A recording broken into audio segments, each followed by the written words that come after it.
Warning, this video may contain content that may not be suitable for children or anyone else that is easily offended. Strong language, graphic content, nudity, bad jokes, and a possible idiot, aka myself, may be featured in the following clip. Viewer discretion is advised. Channel is not responsible for any damages that you receive watching this video.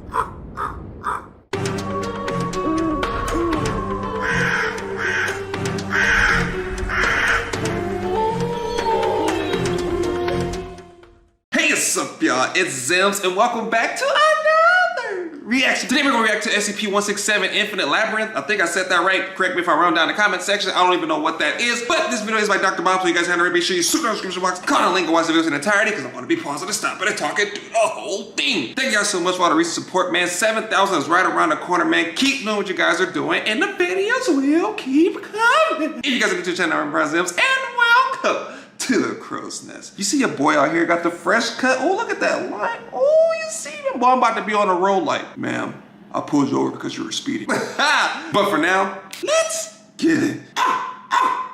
This video was recommended to me by LOL guys, so we're gonna check this out. I don't even know what this is, but whatever it is, it's infinite and it's probably gonna be dangerous. It's probably gonna be Keter. It's probably gonna be something super bad. But if you guys wanna see more SCP videos, make sure you hit that playlist button on this YouTube channel and then go around and find the SCPs. And you find a bunch of different videos if you're into that kind of stuff. A young man in a light t-shirt and cargo shorts pads down the worn hiking trail. It's a trail he's walked hundreds of times before, and as far as he knows, he'll get the opportunity to walk it a few hundred more. It's a smooth, even path, cutting through a lush forest on the edge of town, with plenty of nice benches and a few trash cans for dog walkers along the way. It has all the comforts a casual hiker can ask for. I bet it does. Safe, familiar. Until he doesn't know why, but the young man feels like perhaps today is the time for a change. Maybe it's the subconscious will to avoid monotony, or the fact he read an article a few weeks back about how varying your routes is the best way to avoid being kidnapped. or increase the way of getting kidnapped, because if you go a way that you never went before, then somebody might take you. So I don't know, it's 50-50. Whatever the reason, he stops for a moment to pull up his socks, takes a swig from his water bottle, and ventures out into the heart of the woods. He got the Timbs on? Who can blame him, really? We all need a change sometimes. Not me. And it's not like this poor young man has any idea what's in store for him out there. His boots crunch on the undergrowth, small things skittering out from amongst the dry leaves and twigs.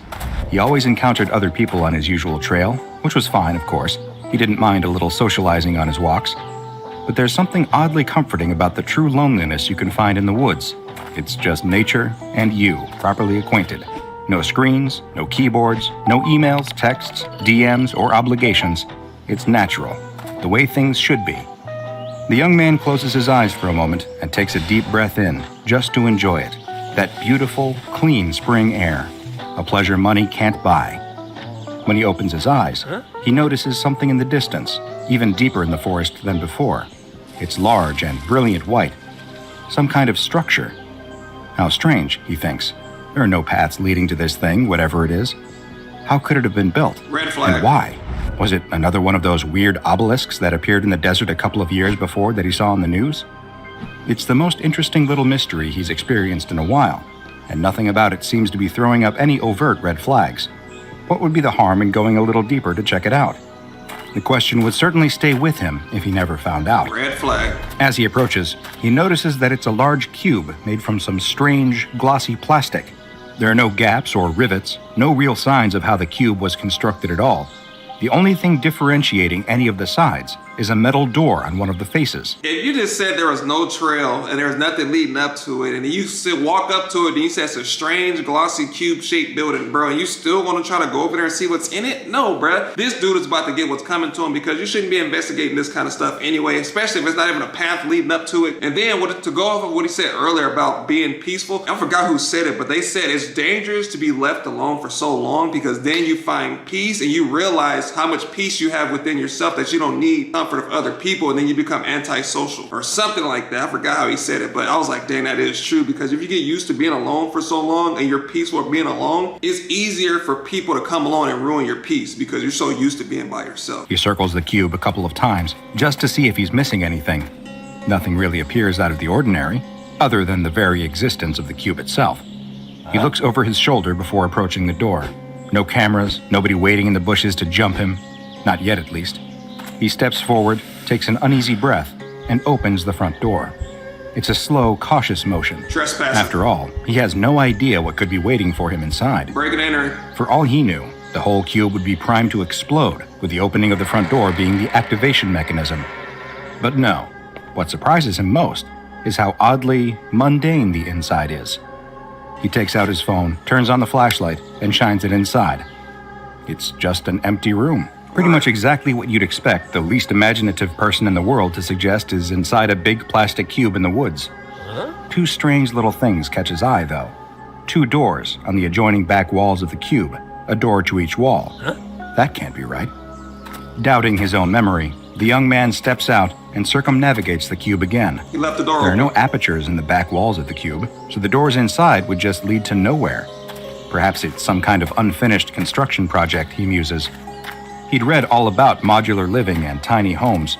Maybe the plan was simply to cut in those 2 extra doors at a later date and fit in a skylight. People live in retrofitted shipping containers these days. Stranger things have definitely happened. Still, there it is again. That same nagging curiosity that brought him here in the first place. Even though he knows, logically, the 2 doors inside the cube lead to nowhere, he knows that if he leaves without trying them himself, it'd stick with him. He's just that kind of guy. The unanswered question weighs on him like a ship's anchor tied around his neck. It's always better to just know. No, it's not. He ventures inside the cube again, lit once more by his phone's flashlight, and tries the door on the left.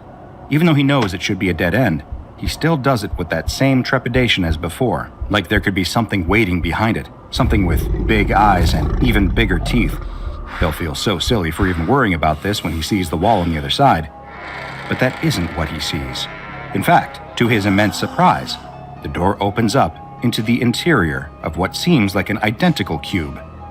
He's so shocked by the impossibility of it that he steps back, the door swinging back into place. No, he thinks. That's impossible. He shakes his head and rubs his eyes. It had to be some trick or illusion. There's no possible way that this door can lead anywhere. He's going to be stuck. He Watch. steps forward and, with great care, opens the door again. Nothing has changed. There's still an identical room to the one he's standing in, just waiting for him on the other side of the door. Maybe it's a projection or a mirror? Some kind of advanced AR tech being experimented on in the woods? The young man reaches forward. His hand slips across the threshold into the new room. It's real. It's an actual space beyond the doorway. There's scared. even another 2 doors on the far wall.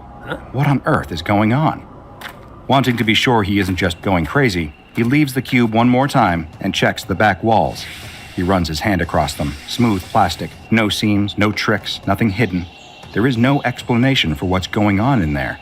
I feel like if he goes any further, he's going to be stuck in an endless loop of whatever that is, bro. I don't even know, bro. Some people are just too curious, bro. He says some things have to be known. No, they don't. Sometimes you just got to let the unknown be unknown, bro. That's what makes the world mysterious. That's what makes the world interesting. You just got to let, if we know everything, then it just becomes boring. Just let it be unknown. Let it leave it up to our imagination. What could have been, or you know what I'm saying? But this dude wanted to find out, and I feel like something bad is going to happen. He's discovered something truly remarkable. An exception to the laws of physics as we know them. An anomaly in space. The sensible thing to do would have been to leave that second, find somewhere with cell service, and call other people to come check it out. If that had been the case, then things would have ended very differently for this young man. Instead, he decides to play pioneer. If there are other doors beyond the one into the impossible room, where do they lead? Are there even more incredible secrets just waiting for him to find them? He doesn't want to just be the person who dialed in about the initial discovery, while other people took over and did the exciting parts. Chances are, if he calls in about this, some shady government group will come and take the issue off his hands. He'll never know the true secret. It'll nag at him for the rest of his life. And he can't have that, can he? Guided again by the light of his phone, he enters the cube. After checking that the door on the right leads to exactly the same new room, he opens the left door once more and proceeds through, letting it close behind him. He looks around the room. It's absolutely identical, down to the smallest detail, not a crack or smudge out of place. He approaches the doors and looks beyond them, exactly as he's predicted, and on some level, hoped. There are more identical rooms on the other side. There's breaking the laws of physics, and then there's dropping a nuclear bomb on them. It all begins to go to his head. As he passes through each door, the only thing that seems to alter is the placement of the doors on the walls. It seems a little disorienting at first, like the room is being spun around from below, but he soon gets used to it. It's strange. Going into a series of identical rooms doesn't scream exciting in the abstract, but when you know those rooms are impossible, it adds a certain layer of intrigue to the proceedings. Not at all. Eventually, he comes upon something strange. After so long essentially seeing the same room repeated at him, he's primed to notice even the smallest difference. As he scans the floor with the light of his phone, he notices a boot print on the ground. It looks a couple sizes bigger than his own, with a completely different tread pattern. The thought dawns on him with a difficult mix of emotions. He isn't the only one who's been in here, and maybe he's not even alone in here. He's never been the suspicious type. He likes to see the good in everyone and assume a basic level of human decency. But something about the knowledge that another person could be in here filled him with torrents of icy dread. It's a dread so great that it even overrides his curiosity.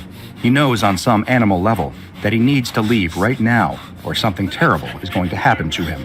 It's just the fact that I'm just saying he doesn't know that right now, but all these things, he said it feels like the floor is spinning. So what I'm thinking is every room he goes into, he might not think it's another room, but it's a different room because the door handles keeps changing. So if you go on left and the room is spinning and then you go forward and then the room is spinning and you go right, now you're just lost. So now you got to figure out which direction you came from while the floor is spinning. On top of that, that's a boot print just lets me know somebody went in before him and probably in there dead. He's probably going to find a pile of bones or I don't know, or he's going to be on the verge of dying because there's no way he's getting out of this, bro. If he makes it out of here, it's going to be amazing. And then on top of what he said, talking about some, well, I want to be the first to discover it because if I call the government or whatever, not, they're going to clear the car, they're going to clear the scene and they're not going to let me see. If you seen it and you call them, bro, you're not going anywhere, bro. You're not. If you seen something that you wasn't supposed to see, you're not going anywhere.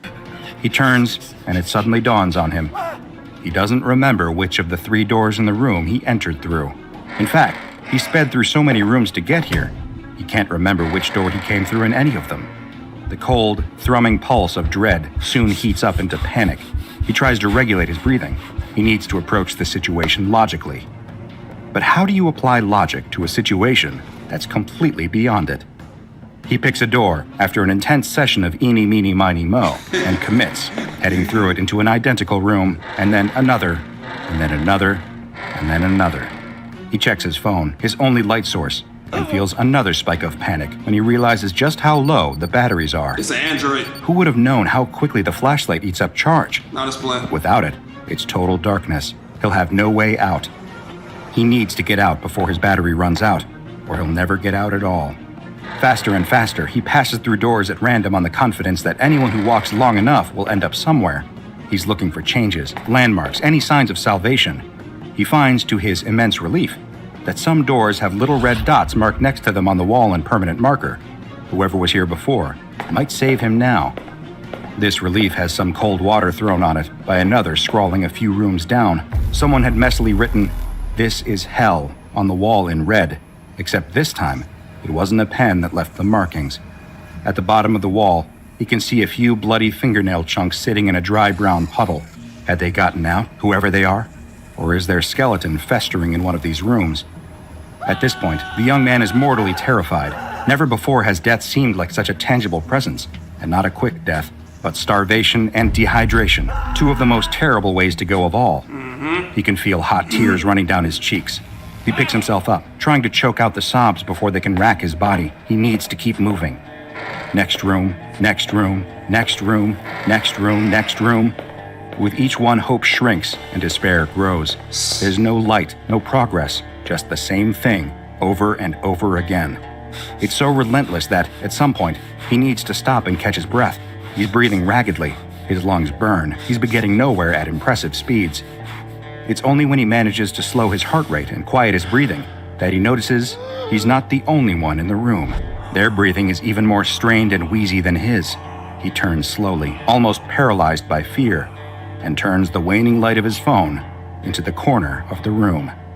There's a figure standing in the corner of the room. It's a person, but not the kind of person you ever want to run into. They're filthy and gaunt, with deep-set, wild eyes. Their mangled fingertips, nails broken off, are crusted over in red. Their teeth, which appear long thanks to recessed gums, chatter against each other. "I didn't ever think you'd find me," they say, voice a rattling whimper. "Have you come to help me out?" The young man doesn't know what to say. He's wrapped in a mix of pity and terror for the pitiful human being before him. How long had they been in here, just sitting in the dark, alone? The thought sickens him. "I'm sorry," the young man says without thinking. "I'm lost too." The stranger heaves a dry sob. "No, I'm sorry," the stranger says. "I'm just so hungry." Before the young man can say another word, the stranger is on him. They've got the strength of desperate insanity.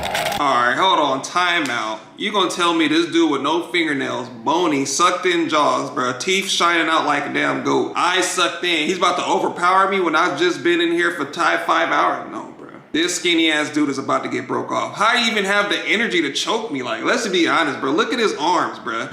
He needs some milk. Where do you get the strength from, bruh? Like, there's no way you about to choke out a grown-ass man that's fully healthy and had his last meal in the last 2 hours, bro. You haven't eaten in like 3 or 4 days, bruh. Like, you'll be trying to strangle me. I'll just be sitting there like, what are you doing, bro? Like, get your hand off me. Like, I don't know. That's just me. That makes, I don't know. Let me know down in the comment section. Maybe you guys know something medically that I don't, but I don't see this dude. Unless he's the SCP, I don't see this dude choking this dude out with being malnourished. Their bony, blood-stained hands clasp around the man's neck.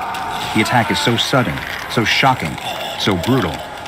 He screams and drops his phone. It tumbles to the ground and shatters. The horrors that happen next all transpire in the dark. The young man screams, but nobody with any interest in helping can hear him. Being trapped will do strange things to a person, but you don't need to tell anyone trapped in SCP-167 that. Also known as the Infinite Labyrinth, this anomaly is an absolute nightmare for anyone suffering from claustrophobia, the fear of enclosed spaces, which is not to say it shouldn't also be terrifying to pretty much everybody else. The anomaly doesn't look like much to the casual observer, perhaps a work of avant-garde art or a particularly unwelcoming public bathroom. It's a cube measuring 10 meters around its edges, made from a shiny white plastic polymer with a large metal door affixed to the front. At face value, it seems to exhibit no anomalous spatial qualities, with the inner chamber having consistent internal dimensions with the outside. 2 of the 3 remaining walls in the chamber display a pair of identical metal doors. Despite logically leading back outside of the cube, both of these doors instead open up to identical rooms, each of which also have 2 doors. This goes on, to the best of our knowledge, in perpetuity. Studies indicate that this anomaly has been explored extensively by people in the past, due to a high number of markings and unusual items from a number of time periods being left inside. Religious idols circa 500 BCE, several treasure chests circa 1500 CE, and even several SCPs, the specifics of which I am sadly not at liberty to share here. The complexity of the labyrinth isn't the only thing creating a risk of being lost within. All signs point to the anomaly having non-Euclidean geometry. Multiple researchers sent into SCP-167, each attached to the opening with a lifeline to prevent them getting lost, found that their experience getting to the same point involved passing through a number of vastly different rooms. It is currently unknown what causes these spatial distortions. Foundation researchers are extremely curious about potential connections to SCP-184, an object also known as the Architect, which causes notable spatial distortions inside any building wherein it is placed. Cross-tests between the 2 anomalies are currently pending approval from the O5 Council. Because the anomaly appears largely benign, one researcher even pitched using 167 as temporary storage space for low-risk anomalies. However, just because an anomaly is typically benign doesn't mean terrible accidents can't happen when the proper safety precautions aren't followed. The following note on the file from lead researcher Dr. Klein illustrates one notable incident of a tragedy as a result of lax safety procedures. As most of you are aware, an SCP Foundation senior researcher was videotaped entering SCP-167 several days ago without the requisite ball of twine, and he has not yet returned. His ultimate fate is unknown, but the search teams have turned up nothing. Let this be a reminder to all of you just how easy it could be to get lost in there if you don't utilize some method of marking your path. If I find that any other researcher has disobeyed the safety regulations and entered without a ball of twine, no matter how far deep they intend to go, they will find themselves being transferred to another facility for researching Keter-class SCPs, where they should have ample motivation to learn to follow safety regulations quite quickly. Signed, Dr. Klein. Because of its lack of sentience and static nature, SCP-167 has been given the Safe Object class. It has been removed from the forest and is kept in a padlocked room within Research Command 06. and anyone who seeks to conduct explorations into the interior of the anomaly must obtain permission from a relevant member of personnel with clearance level 3 or above. And remember, no matter where you're going, whether that be into the local forest or an anomalous cube, you're heading for disaster if you haven't planned how you're getting back. Bruh, no. This all could have been avoided. This is why I told you guys. Remember I said earlier, you shouldn't take other paths. Unless you're in a group of people, of course. If you by yourself, don't take anything extra that you never taken before, bruh. I take the same route. I'm a routine type of person. I take the same path, the same route, see the same people, and carry on about my day. This dude got stuck in this thing where it could have been avoided, but it's unfortunate, man. He could have just caught somebody like he said and then taken away. And then they could have just told him like, hey, this is something dangerous. Thanks so much. You could have saved a lot of lives. And the fact that other SCPs was walking around in there, bro, that's ridiculous. They should have had it to where he walked into a room with a bunch of SCPs and they just start jumping him, bro. But he got attacked by a malnourished dude and died. But well, yeah, man, if you guys enjoyed that, man, make sure you swoop down in the description box, click on a link and watch this in entirety, because I'll pause it and stop it and talk it through the whole thing. This video is by Dr. Bob, man, so make sure you guys head over and show some love for that. If you guys have any questions or anything that I didn't catch or more information on this SCP, feel free to let me know down in the comment section. If you guys are new to the channel, my name is Reprisalzems, and welcome to the Crow's Nest. But again, thank you guys for watching, and I'll see you guys next time.